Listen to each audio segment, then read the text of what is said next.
introduce someone and bring them on stage and share them with you and help educate you. But before we get started, I just want to let you know a couple of things, because I've had a bunch of questions about this. Our next keynoter will not be available after the presentation, but he will be in the exhibit hall where you can meet with him today. So I suggest you all go to the exhibit hall and spend as much time as you can in the hall today. And hopefully you will be able to spend some time with him and maybe exchange business cards, talk with him for a little bit. I also not only want to thank the sponsors and all of you for being here, but also ANPI, who helped sponsor the WAS keynote. And I want to remind you all to stop by the ANPI booth in the hall and pick up a pair of sunglasses.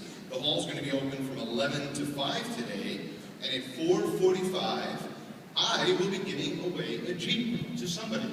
Brand new Jeep, black Jeep in the back of the hall. So I hope one of you wins it. You just have to fill out a little card, get it stamped, and hand it in, and you're going to have a shot at winning the Jeep. So I had a very long bio that I was going to read on our next keynoter, but I think the best way to introduce him is, ladies and gentlemen, please welcome to the stage a man who needs no further introduction, the WAS.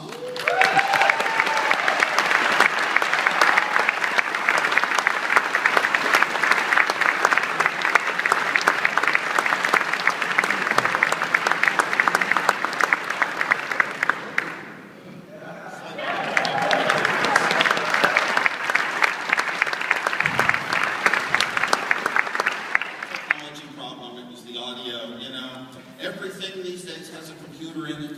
Everything fails, and I just tell my wife, everything's got a computer in it. They will fail. Well, you turn it off, turn it on. They should kill the people who made these computers.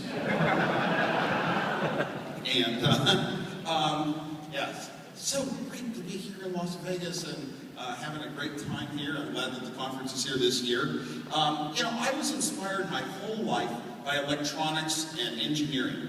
And many of you in this room can go back to when you were a young child growing up, and your first exciting experiences with switches and lights and deciding you wanted to be a part of this. This was some way that somehow it was interesting to you in your life. And a lot of the kids in school are just doing all the normal subjects that you're taught, are the things that you learn in life. So electronics is often something you do alone at first and on your own. It's not like you have a lot of courses in school, but you read books, you have heroes in the science fiction world, you've got stories about kids that run their own companies and solve the world problems in a laboratory, and you hear about these famous scientists. And the funny thing is, if you're good at math and you're good at science and these things, you always value what you are good at.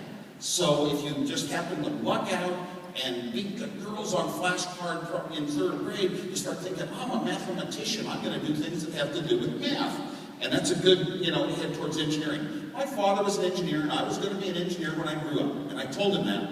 And I was going to be a school teacher second of 5th graders. That's just where my values fell. The teachers were important to guide us into being able to have good jobs and make an income and own a house and have a family and all those great things in life.